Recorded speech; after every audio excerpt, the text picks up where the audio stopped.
Alors salut à toi mon cher ami, sois le bienvenu dans cette nouvelle vidéo.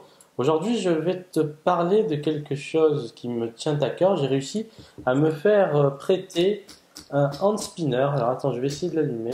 Voilà, parce que celui-là il est bien sympa, il faut taper dessus. Tu vois, hop, quand on le tourne, bien voilà. Alors je sais pas si tu as suivi un petit peu ça là, tu vois, c'est fort sympathique. J'ai réussi à convaincre mon fils de me prêter ce petit objet là qui est censé te relaxer et faire travailler ta concentration. Mais pourquoi je voudrais te parler de ce produit aujourd'hui? Eh bien, tout simplement pour savoir si ça peut être un bon produit à vendre avec ton e-commerce. Et donc, je sais pertinemment qu'il y a énormément de gens qui adorent surfer sur les tendances et je voudrais vous apporter mon point de vue à ce sujet. Alors, l'avantage de ce petit objet, c'est que déjà, comme j'ai dit, il est petit. Alors, pour l'histoire, c'est un objet qui a été inventé par une américaine en 97 qui a déposé un brevet, Madame Ettinger, et qui en fait n'avait plus d'argent pour renouveler son brevet en 2005. Ça coûtait 400 dollars et du coup, il est tombé dans le domaine public. Et donc, il y a des compagnies qui se sont appropriées le design de cet objet et l'ont créé sous différentes formes avec différents matériaux. Et aujourd'hui, tout le monde parle du hand spinner ou fidget spinner. En fait, si tu veux, à la base, c'était aussi utilisé pour permettre aux enfants qui avaient des problèmes de concentration ou aux enfants autistes de se concentrer en faisant ce genre de choses. Voilà, et aujourd'hui, il suffit d'aller devant les cours d'école pour s'apercevoir que tout le monde a ce produit, c'est vraiment un truc qui est hyper populaire. Alors la première chose qu'il faut savoir, c'est qu'en toute époque, il y a toujours des produits comme ça qui sortent de nulle part. Alors un coup, ça a été les gyropodes, maintenant on en parle un peu moins, alors forcément c'est pas le même prix. Maintenant c'est les hand spinners, avant c'était les petits élastiques là, je sais pas si tu t'en rappelles où tu faisais des bracelets. Il y a très longtemps c'était les Tamagotchi, etc., etc. Et donc à chaque fois, on va dire que c'est un produit qui va durer à peu près 2-3 ans, et puis après ça va se casser la gueule. Et donc, du coup, il y a beaucoup de personnes qui seraient tentées de le commercialiser et je vais vous apporter mon avis là-dessus. Alors, le gros avantage de ce produit, c'est qu'il est petit et facile à stocker. Il y a une forte demande, donc ça, ce sont les points positifs et il est vendu entre 5 et 60-70 euros pour les modèles les plus évolués et les plus qualitatifs. En revanche, et c'est là où j'attire vraiment votre attention, moi, à titre perso, je ne commercialiserai pas ce produit pour la simple et bonne raison que dans les mois à venir, la concurrence va exploser et il suffit de se rendre notamment encore une fois sur Amazon et de taper spinner pour s'apercevoir qu'il y a pléthore d'offres avec ce petit objet. Et donc du coup, qu'est-ce qui va se passer? Eh bien, quand il y a une trop forte concurrence, il est très compliqué de se positionner.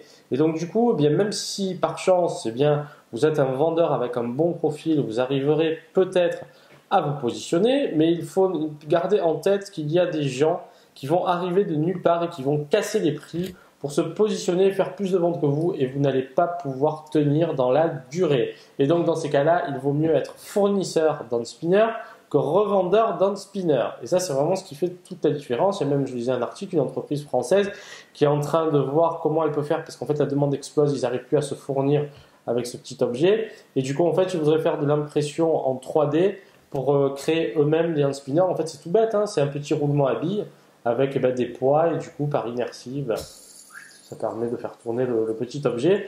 Mais ce qu'il faut voir là-dedans, au-delà de l'appât du gain, je peux comprendre qu'il y a des gens qui se disent tiens, belle aubaine, je vais vendre des hand spinners, mais tout le monde se jette là-dedans. Et donc, du coup, plus il y a de personnes qui se jettent dans ce type de produit, plus il va être compliqué de vous positionner. Alors, encore une fois, si vous aviez vendu ça il y a 6 mois en arrière, bravo. Mais maintenant, ça y est, ça a été fortement médiatisé. Tout le monde se met dessus. Même si tu te promènes sur les marchés, il y a tout le monde qui en vend. Et donc, du coup, avec qui dit, concurrence trop forte, dit positionnement compliqué. Et c'est la leçon qu'il faut comprendre là-dessus. C'est-à-dire qu'en plus, les personnes qui le vendent entre 5 et 10 euros, elles ont des toutes petites marges. Alors, c'est bien de faire des ventes, mais à un moment donné, il faut gagner sa vie. Et donc, du coup, qu'est-ce qui va se passer? Il y a aussi des fournisseurs qui ne seront pas en mesure de te livrer parce que il va y avoir souvent des ruptures de stock suite à une forte demande. Mais là-dedans, qui c'est qui va s'enrichir? C'est le fournisseur, c'est pas le revendeur, parce qu'après tout le monde va aller sur le terrain, ça va être la guerre pour pouvoir vendre ces petits objets. Le fournisseur, il s'en fout, une fois qu'il a produit, il te vend, tu vends pas, et c'est tant pis pour toi. Et donc du coup, moi vraiment la leçon que je voudrais vous donner là-dessus, c'est que quand il y a un truc qui se popularise très rapidement, soit vous êtes vraiment parmi les précurseurs, c'est-à-dire que comme je vous dis, il y a 6 mois en arrière, vous aviez déjà commercialisé cet objet, et là, bravo. En revanche, si vous arrivez maintenant après coup, même si ça fait 2-3 mois, il y a peut-être encore des places à prendre, mais ça va être très compliqué. Donc n'essayez pas tout de suite de voir l'appât du gain. Voyez plutôt s'il y a une possibilité de réussite avec ce type de produit. Et moi, si vous voulez, j'ai jamais trop aimé surfer sur ce genre de vague là. C'est vraiment l'effet mode est vraiment exponentiel. Hein. Tout le monde parle de ça aujourd'hui. Mais aussi, après, ça va faire comme ça et ça va vite se casser la gueule. Hein. Dans 2-3 ans, plus personne ne parle du hand spinner. Alors forcément, là aussi, peut-être qu'il vaudrait mieux dans ces cas-là, eh bien, non pas vendre sur les marketplaces, mais peut-être contacter des grandes enseignes et leur revendre cet objet. Mais donc, ça implique derrière de faire un stock conséquent, d'avoir un entrepôt, etc., etc. Mais croire que vous allez faire des milliers de ventes alors qu'il y en a derrière, ils sont déjà là depuis longtemps, sauf si vous trouvez un hand spinner qui a vraiment quelque chose d'exceptionnel, encore une fois, et là, vous avez tout intérêt à vous jeter dessus pour que tout le monde en parle. En revanche, si vous faites ce que tout le monde fait, ça va être très compliqué pour vous. Voilà, c'était ce que je voulais vous dire dans cette vidéo. Je vous dis à très bientôt.